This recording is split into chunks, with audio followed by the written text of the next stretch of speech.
नमस्कार दर्शकों, मैं साक्षी ऐसे न्यूज चैनल में आप सभी का स्वागत करती हूं। आज हमारी टीम पहुंच चुकी है सतलोक आश्रम धनुषा नेपाल में, जहां पर संत रामपाल जी महाराज जी के सानिध्य में एक 4 दिवसीय महासमागम आयोजित किया जा रहा है, जिसमें बहुत सारे आध्यात्मिक और सामाजिक कार्यक्रम आप सभी को देखने को मिलेंगे। हम खड़े हैं अभी पार्किंग स्थल के पास से, जहां से बहुत सारी संगत और यहां से जो गाड़ियां आ रही हैं जा रही हैं। तो दर्शकों, अभी हम खड़े हैं सतलोक आश्रम धनुषा नेपाल के मेन गेट के सामने। आप देख सकते हैं मेरे पीछे मेन गेट दिख रहा है सामने से, और यहाँ पे गेट की डेकोरेशन को देखिए कितने खूबसूरत तरीके से इस समागम के उपलक्ष्य में गेट को डेकोरेट किया गया है। हम चलेंगे गेट से अंदर और दिखाते हैं आगे की व्यवस्थाओं को, जो कि सोशल मीडिया पर संत रामपाल जी महाराज जी के ज्ञान का और इस समागम के उपलक्ष्य में जो तहलका मचा हुआ है, काफ़ी सारे जो प्रचार चल रहे हैं, फेसबुक, ट्विटर, जितने भी सोशल मीडिया प्लेटफॉर्म हैं, यहाँ तक कि गली मोहल्ले हर जगह संत रामपाल जी महाराज जी के पोस्टर्स दिख रहे हैं इन समागम को लेकर के। तो हम चलेंगे अंदर और देखते हैं किस तरह की तैयारियां हो रखी हैं अंदर और क्या कुछ चल रहा है यहाँ पे, और श्रद्धालुओं से जानकारी भी प्राप्त करेंगे कि किस तरह की तैयारियाँ है, किस तरह का समागम है ये।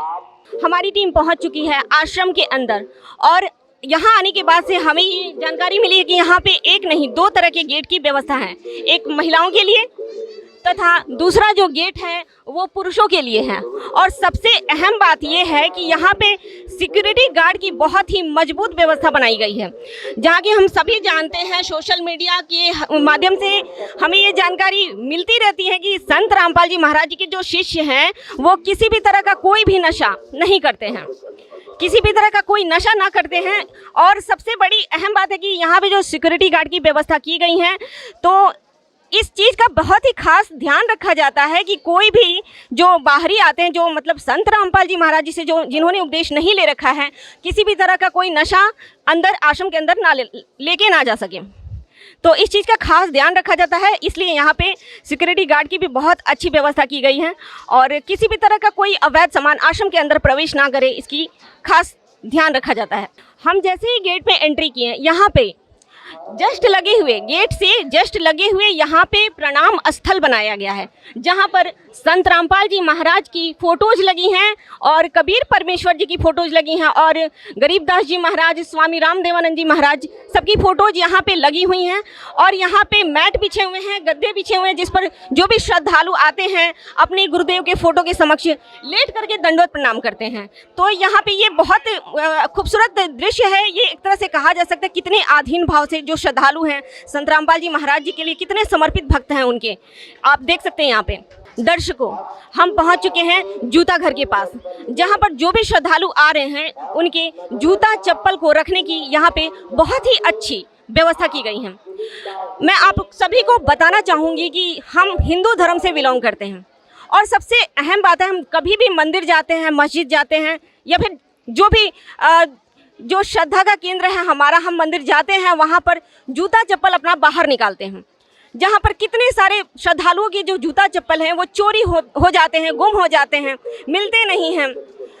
लेकिन यहाँ पर सतलोक आश्रम में एक बहुत ही अच्छी व्यवस्था देखने को मिली है कि यहाँ पर जो भी श्रद्धालु आ रहे हैं, टोकन के माध्यम से उन्हें जूता चप्पल उनका जमा किया जाता है। आप देख सकते हैं मेरे पीछे बहुत सारे थैले लगे हुए हैं, जिसमें जो श्रद्धालु हैं उनके जूता और चप्पल को, जो स्लीपर है, उनको रखा जाता है और टोकन के माध्यम से उन पे बहुत सारे नंबर लिखे हुए हैं और टोकन के माध्यम से उनके जूता चप्पल को सेफली रखा जाता है।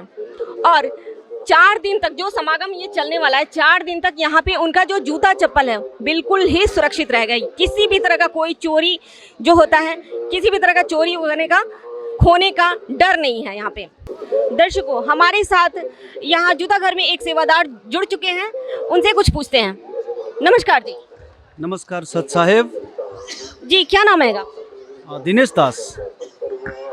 सर, आप यहाँ पे क्या सेवा करते हैं? हम यहाँ पे जूता घर में जूता जो हमारा यहाँ नेपाल से और भारत से जो संत रामपाल जी महाराज हमारे गुरुदेव का भक्तजन आते हैं, उन भक्तजनों का जूता यहाँ पर रखने के काम करते हैं हम। इनका कूपन है जी। आप क्या 24 घंटा यहाँ पे सेवा अपनी करते हैं? जी, यहाँ पर 4 शिफ्ट में 24 घंटा यहाँ सेवा चलता है, हमारा शिफ्ट वही चलता है। जी भगत जी, तो आपके इस जूता चप्पल के घर में कितनी संख्या में एक साथ आप जूता चप्पल रख सकते हैं? एक साथ में तो 40,000 का कैपेसिटी है यहाँ पर। तो दिन में जो आते हैं भगत जी यहाँ पर प्रसाद ग्रहण करके फिर जाते हैं, तो इसका 1 लाख से ज़्यादा कैपेसिटी है। तो दर्शकों, आपने देखा जो हमारे साथ सेवादार जुड़े हुए थे, उन्होंने बताया कि यहाँ पर एक साथ 40,000 जूता चप्पल रखने की कैपेसिटी है और रनिंग में लाख तक पहुँच जाती है। ये अपने आप में बहुत ही अचरज की बात है यहाँ पे, जो हमें और कहीं भी देखने को नहीं मिलता है। सिर्फ और सिर्फ सतलोक आश्रम में ही ये चीज़ें देखने को मिली हैं। और जहाँ श्रद्धालु बढ़ते हैं, भीड़ बढ़ती हैं और जूता चप्पल रखने की संख्या जहाँ तक बढ़ती जाती है, यहाँ पे आप देख सकते हैं बहुत सारे जो नंबर वाइज झोले रखे हैं, ये सारे झोले यूज होते हैं। तो आप देख सकते हैं सतलोक आश्रम की व्यवस्थाओं को। आगे सतलोक आश्रम की जो रिपोर्टिंग है, हमारे सहयोगी सेवादार आपको दिखाएंगे। धन्यवाद। तो दोस्तों, जैसा हमारे सहयोगी रिपोर्टर ने आपको आश्रम की जो बाहर की तैयारियां हैं, अंदर की तैयारियां आपको दिखा दिया, कैसे लोग यहाँ पे आ रहे हैं, कैसे उनके चप्पल जूतों की यहाँ पे सेफ्टी रखी जा रही है, कैसे लोगों से यहाँ पे कोऑर्डिनेट किया जा रहा है। अभी जो हम फैसिलिटीज़ को आगे लेके चले थे, तो उसका जो दूसरा पार्ट है मैं आपको दिखाऊंगा कि यहाँ पे मोबाइल चार्जिंग स्थल यहाँ पे पूरा बोर्ड मारा हुआ है। और सबसे जो मेन समस्या जो आती है, जो भगत हो चाहे जगत के लोग होते हैं, मोबाइल चार्जिंग को, मोबाइल सेफ्टी को लेके आते हैं कि मोबाइल चोरी ना हो जाए, या फिर अगर मोबाइल डिस्चार्ज हो गया तो उसको कैसे ट्रीट करें। तो उसके लिए यहाँ पे पूरा समझ लो कि छोटा सा मिनी यहाँ पे सेंटर खोल दिया है, यहाँ पे चार्जिंग के लिए, आपके फ़ोन की सेफ्टी के लिए सारा यहाँ पे सिस्टम है। जैसा आपने देखा कि जूते घर में टोकन आपको देते हैं कि आपके टोकन का ये नंबर है, ये जूते हैं आपके। इसी तरीके से अगर हम चार्जिंग की बात करते हैं, तो जब आप फ़ोन सबमिट करते हो चार्जर के साथ में, तो आपके फ़ोन में एक छोटा सा जो चिप होता है या स्टिकर होता है, स्टिकर लगा देते हैं, उस पर नंबर लिख देते हैं और वो नंबर आप अपने पास सेव रखते हो। ठीक है, उस नंबर से आपके पूरे आश्रम में आप कहीं भी जाओगे तो आपको फ़ोन आपको मिल जाएगा। और दूसरी चीज़ ये है कि आप वहाँ पे सेफ्टी के लिए भी जा सकते हो, अपना फ़ोन चार्जिंग करने के लिए जा सकते हो, और वहाँ पे भी सेवादार करते रहते हैं। तो यहाँ पे कुछ श्रद्धालु बहनें भी खड़ी हैं जो चार्जिंग के लिए जा रही हैं, कुछ अपना फ़ोन सबमिट कर रही हैं, कुछ दे रही हैं। इस तरीके की पूरे यहाँ पे फैसिलिटीज़ की गई हैं। और फैसिलिटीज़ जो है संत रामपाल जी महाराज जी के आश्रम में, वो तो बिल्कुल ही नेक्स्ट लेवल की होती है। हम उसको अंदाज़ा लगा नहीं सकते कि, या फिर उसको हम ये नहीं बोल सकते कि यहाँ पे आके संत रामपाल जी महाराज जी के जो आश्रम है वहाँ पे फैसिलिटीज़ ख़त्म होती है, वो चलती ही रहती हैं और उसका नेक्स्ट आता ही रहता है। अभी हम इंडिया क्रॉस करके यहाँ नेपाल में अलग कंट्री में आए हुए हैं, लेकिन यहाँ पर भी आने के बाद हमें ऐसा फील नहीं हुआ कि हम अलग कंट्री में आए हैं। यहाँ पे लोगों का रहने का, बोलने का जो स्वभाव है, जैसा कोऑर्डिनेशन है, इंटरेक्शन है, बिल्कुल एकदम सिंपल है, बिल्कुल आधीन है, बिल्कुल बहुत मन को भाने वाला है। अभी आपको लेके चलेंगे मेन पंडाल में दिखाएंगे कि वहाँ पे क्या व्यवस्था की गई है, कैसे वहाँ पे श्रद्धालु आ रहे हैं, कैसे रह रहे हैं और क्या वहाँ की व्यवस्था है। दोस्तों, मेन जो हाईलाइट है इस आश्रम का वो ये पंडाल है जहाँ मैं फ़िलहाल खड़ा हूँ। ये जो मेन डोम है जहाँ पे आप सामने देख रहे हो कि संत रामपाल जी महाराज जी के जो आगे दरबार साहिब है, जहाँ पे मेनली लोग जाके वहाँ प्रणाम करते हैं, जो श्रद्धालु वहाँ पे आते हैं वहाँ पे जाके प्रणाम करते हैं। जिस मैं यहाँ इस गैलरी में खड़ा हूँ, यहाँ पे ये पार्टीशन किया गया है। मेरी इस हाथ में आप देख रहे हो कि यहाँ पे जो बहनें हैं, जो महिलाएँ हैं, उनके लिए यहाँ पे पूरी व्यवस्था की गई है। जितने भी संगत आएगी, ओढ़ना सोना सारा इनका यहीं पे है। ठंडी का टाइम भी आ रहा है तो आप रजाई भी देख सकते हो कि रजाई की व्यवस्था कैसी की गई है। तो यहाँ पे मेनली आपको महिलाओं के लिए व्यवस्था मिलेगी। और मेरे इस एंड में आप देखोगे कि जो पुरुष हैं, जो भगत हैं यहाँ के, वो उनकी सारी व्यवस्था यहाँ पे है। इधर इनका वॉशरूम भी इधर ही है, इनका रहने का, इनका सोने का सारी व्यवस्था यहाँ पे की गई है। और जो भी संत रामपाल जी महाराज जी के सत्संग चलता है, वो सारी संगत बैठ के यहीं पे सुनती है। और मेन जो हाईलाइट है, मैं फिर से रिपीट कर रहा हूँ, मेन जो हमारा हाईलाइट है इस आश्रम का वो यही है। आप इसकी डेकोरेशन देखो कि किस तरीके से इसको डेकोरेट किया है। यहाँ के पंखे देखो आप किस तरीके से, कितने बड़े बड़े और लार्ज पंखे हैं, कैसी इनकी तैयारी पूरी की गई है।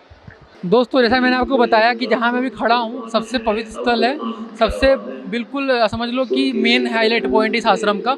और यहाँ पे जैसे कि यहाँ पे आप देख रहे हो कि लोग कैसे यहाँ पे अष्ट अंग से दंडवत प्रणाम कर रहे हैं अपने गुरुदेव जी को।